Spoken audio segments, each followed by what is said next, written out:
నిమీలిత నేత్రద్వయం, శ్రవణంతో దృశ్యం, వీణులతో వీక్షణం, వసంతవల్లరితో సుసాధ్యం. వసంతవల్లరికి స్వాగతం.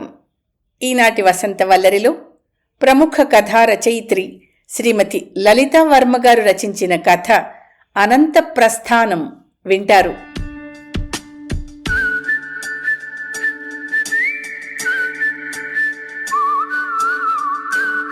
హే, నాన్న రేపు కొట్టు తెరుస్తున్నాడోచ్! చప్పట్లు చరుస్తూ గిరగిరా తిరుగుతూ సంబరంగా అరుస్తోంది లాస్య.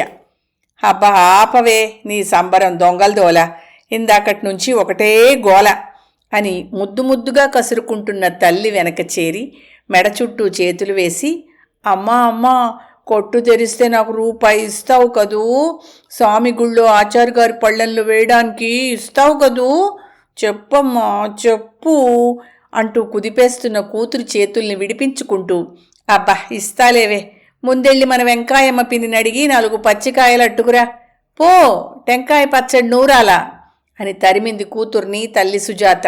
సరేనంటూ 2 చేతులు ముందుకు చాచి బండి నడుపుతున్న భంగిమలో నోటితో తుర్రంటూ శబ్దం చేస్తూ రయ్యమని పరిగెత్తింది లాస్య.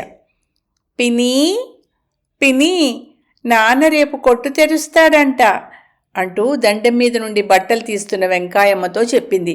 హోసోస్, అందుకనే నేటి ఇంత సంబడం అంటూ బట్టలు తీసుకుని లోపలికెళ్తున్న వెంకాయమ్మతో పాటు తాను లోపలికి వెళ్ళి గుండ్రంగా తిరుగుతూ అవును అంటుంటే, ఇంతకు మీ అమ్మేం చేస్తోందే అడిగింది వెంకాయమ్మ.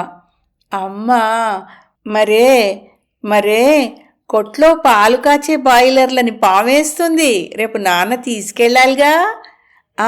పిన్ని, అమ్మ 4 పచ్చికాయలు ఇమ్మంది, రేతిరికి టెంకాయ పచ్చడి నూరుతాందట అంది. ఏమి రోజులు వచ్చాయే, రోజూ పచ్చడి మెతుకులే. రేపు ఈ లాక్డౌన్ ఏదో ఎత్తేస్తారంట. ఇక ఎవరి పనులకు వాళ్ళు వెళ్తే గానీ 4 డబ్బులు రావు, 4 ఏళ్ళు నోట్లోకి వెళ్ళవు అని నిట్టూరుస్తూ బుట్టలోని పచ్చిమిరపకాయలు లాస్య చేతిలో పెట్టింది వెంకాయమ్మ. మళ్ళీ రయ్యమంటూ వెళ్ళింది లాస్య. నారాయణ, సుజాతల ఏకైక సంతానం లాస్య. 8 ఏళ్ల లాస్యకి తన తండ్రి నడిపే టీ కొట్టంటే ఎంతో ఇష్టం. తెల్లవారుజామునే నిద్రలేచి స్నానాదికాలు ముగించుకుని తళతళ మెరిసే రాగి బాయిలర్లు తీసుకుని వెళ్ళి కొట్టు తెరిచి శుభ్రంగా గది వాకిలి తుడిచి దేవుడి నిర్మాల్యాలు తొలగించి తల్లి క్రితం రోజు కట్టించిన పూలదండ పటానికి వేసి దీపం వెలిగించి దండం పెడుతున్న తండ్రి నుదుటి మీద విభూతి రేఖలతో అచ్చు సుబ్రహ్మణ్య స్వామిలా కనపడతాడు లాస్య కళ్ళకి. అలా చూస్తుంటే చాలా ఆనందంగా ఉంటుంది లాస్యకి. వాకిట్లో ముగ్గు మాత్రం తన చిట్టి చేతులతో తీర్చిదిద్దుతుంది లాస్య. ఈలోగా నారాయణ రాగి బాయిలర్లు చక్కగా సర్ది గంధం కుంకుమలతో అలంకరించి ఒక దాంట్లో పాలు, మరో దాంట్లో డికాక్షన్ కోసం నీళ్లు మరిగించి 2 పొడవాటి బల్లలు వాకిట్లో అటోటి ఇటొకటి కూతురు సాయంతో అమర్చి కావలసిన సరంజామానంతా సిద్ధం చేసుకుంటాడు. కౌంటర్ పైనున్న గాజు సీసాల్లో లోపల డబ్బాల్లో ఉన్న బిస్కెట్లు తీసి నింపుతుంది లాస్య. మొదటి బోణీ లాస్య చేత్తో చేయించడం నారాయణకి సెంటిమెంట్. ఆ తర్వాత అటుగా వచ్చిన ఆచార్య గారితో కలిసి అక్కడి నుండి ఫర్లాంగు దూరంలో ఉన్న సుబ్రహ్మణ్యస్వామి కోవెలకెళ్తుంది లాస్య. తండ్రి నడిపే టీ కొట్టు తర్వాత లాస్యకి చాలా చాలా ఇష్టమైన ప్రదేశం సుబ్రహ్మణ్యస్వామి కోవెల. ఆ స్వామి అన్న, ఆ స్వామిని కొలిచే ఆచార్య గారన్న లాస్యకెంతో ఇష్టం. సిటీకి 3 కిలోమీటర్ల దూరాన ఉన్న ఆ వల్లీ దేవసేన సమేత సుబ్రహ్మణ్యస్వామిపై ఆ చుట్టుపట్లనున్న గ్రామాల ప్రజలకు ప్రగాఢ విశ్వాసం. ముఖ్యంగా ఆశ్లేష నక్షత్ర జాతకులు కుజదోషం ఉందని నమ్మేవాళ్లు తరచుగా ఆ దేవాలయాన్ని దర్శించుకుని అభిషేకాలు, అర్చనలు, ప్రత్యేక పూజలు జరిపించుకోవడం కద్దు. ఆ కోవెలకు వెళ్లాలంటే నారాయణ టీ కొట్టు దాటుకునే వెళ్ళాలి. అందర్నీ ప్రేమగా పలకరిస్తూ శుచిగా రుచిగా నారాయణ అందించే టీ, కాఫీలంటే చాలామందికి ఇష్టం. కొందరు వెళ్ళేటప్పుడు, కొందరు వచ్చేటప్పుడు నారాయణ కొట్టు దగ్గర టీయో కాఫీయో తాగకుండా వెళ్లరు. ఇక కోవెల చుట్టూ కొండలు, దట్టమైన చెట్ల నడుమ దేవాలయం ప్రశాంతమైన వాతావరణంతో అలరారుతూ ఉంటుంది. గుడి ముందు రావి వేప కలిసిన మహావృక్షం. చెట్టు మొదట్లో నాగప్రతిష్టలు, సిమెంటు చప్ట. ప్రతిరోజు ఎవరో ఒకరు ఆ ప్రతిష్టలకి అభిషేకం చేస్తూ ఉండడంతో అందంగా అలంకరించిన పూలతో అగరు ధూప గంధాలతో భక్తుల మదిలో ఏదో తెలియని ప్రశాంతత కలిగించేలా ఉంటుంది.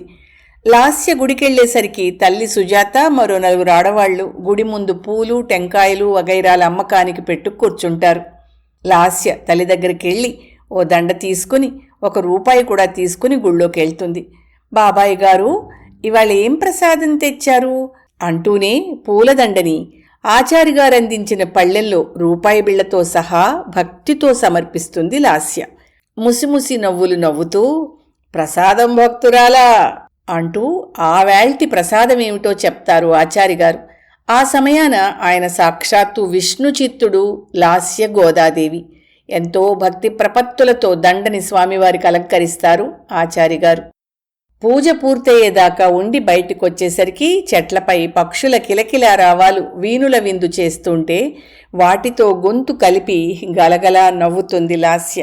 గోపురం వెనుక ఎత్తైన కొండల మీద దోబూచులాడే మబ్బు తునకలు బంగారు వర్ణం సంతరించుకోవడం చూసి మురిసిపోతుంది. బాలభానోదయం ఆ అమ్మాయికి అపురూపమైన దృశ్యం. ఉదయం 6 నుండి 9 దాకా గుళ్ళో భక్తజన సందోహం బాగా ఉంటుంది. అభిషేకాలు అర్చనలు కొనసాగుతూనే ఉంటాయి. 9ంటికి అందరూ వెళ్లిపోయాక పూజారి గారు సిమెంటు చప్టా మీద కూర్చుంటారు లాస్య కోసం ఎదురుచూస్తూ. అరమోడుపు కళ్లతో సిమెంటు చప్టా కింద బాసింపట్లు వేసుకుని, అనాయాసేన మరణం వినా దైన్యేన జీవనం దేహాంతే తవ సాన్నిధ్యం దేహిమే పరమేశ్వర అంటూ ప్రార్థిస్తూ ఉంటారు ఆచారిగారు. అప్పుడొస్తుంది లాస్య వేడివేడి పొగలు కక్కుతున్న టీ ఉన్న కెటిల్తో. ఆచారిగారికి టీ అందించి తన కోసం ఆచారిగారు తీసిపెట్టిన ప్రసాదాన్ని అందుకుని భక్తితో కళ్ళకద్దుకుని తింటుంది. ఆ తర్వాత ఆచారిగారితో గొంతు కలిపి పాడుతుంది. అనాయేసేన మరణం వినాదైన్యేన జీవితం దేహాంతే తవ సాన్నిధ్యం దేహిమే పరమేశ్వర. ప్రసాదం భక్తురాలా, ఈ పాట ఇప్పుడే నీకెందుకమ్మా అంటారు 6 పదుల వయస్సున్న ఆచారిగారు ప్రేమగా లాస్య తల నిమురుతూ. ఏమో, నాకు చాలా ఇష్టం అంటుంది లాస్య ముద్దుగా. బడికి టైం అయిందంటూ రయ్యమని తూనీగలా దూసుకుపోయే లాస్యని మురిపెంగా చూస్తూ ఉంటారు ఆచారిగారు. ప్రతిరోజూ ఇదే దినచర్య. కానీ 3 నెలలుగా టీ కొట్టు తాళం తీయలేదు, గుడి గంటలు మోగలేదు. నారాయణ, సుజాత, ఆచారిగారు ఆ ఊళ్ళో అందరూ ఇళ్లలోనే.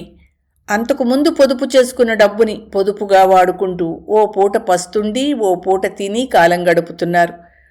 ఆ రోజుతో లాక్డౌన్ ఎత్తేస్తున్నారని ప్రభుత్వం ప్రకటించడంతో అందరూ ఊపిరి పీల్చుకున్నారు. ఎవరి మాట ఎలా ఉన్నా లాక్డౌన్ ఎత్తేస్తున్నారని విని తెగ సంబరపడిపోతోంది లాస్య. ఎంచక్కా టీ కొట్టుకెళ్ళొచ్చు, కోవెలకెళ్ళొచ్చు, ఆచారి బాబాయి ఇచ్చే ప్రసాదం తినచ్చు. ఆ ఊహలే నిలవనివ్వడం లేదామిని. ఆ రాత్రి హాయిగా పడుకుంది. తెల్లవారుతుండగా నిద్రలేచిన లాస్య ఎప్పటిలా తండ్రితో కలిసి కొట్టుకెళ్ళింది, ఆచారిగారితో కలిసి కోవెలకెళ్ళింది.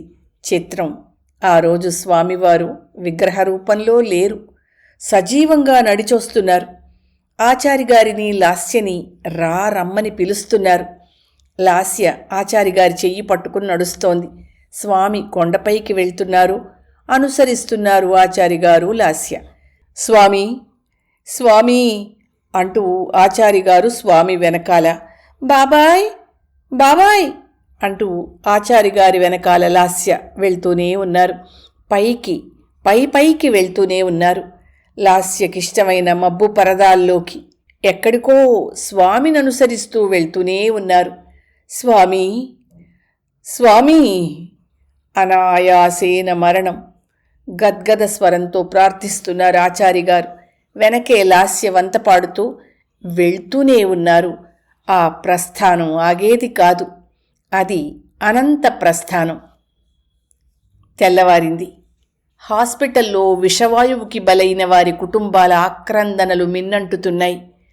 నిర్జీవంగా పడి ఉన్నారు లాస్య, ఆచారిగారు. లాస్య తల్లిదండ్రుల శోకాలు, ఆచారిగారి కుటుంబ సభ్యుల శోకాలు హాస్పిటల్లో మారుమ్రోగుతున్నాయి. ఇంకా ఎందరో.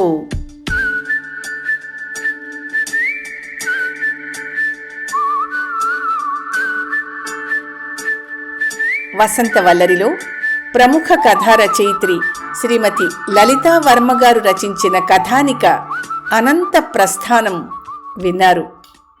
వసంతవల్లరిలో ఇవాల్టి కార్యక్రమం మీకు నచ్చిందని ఆశిస్తున్నాను.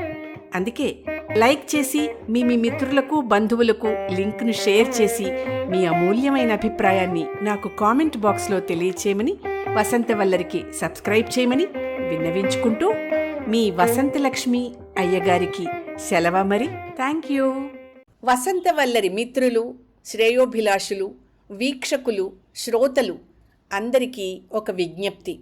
గతంలో లాగానే ఎప్పటికప్పుడు నా కథలను విని స్పందన తెలియచేయమని కోరుతూ, నేను చదివిన కథ మీకు బాగా నచ్చినట్టయితే తప్పకుండా హైప్ ఆప్షన్ నొక్కి నన్ను ప్రోత్సహిస్తారు కదూ.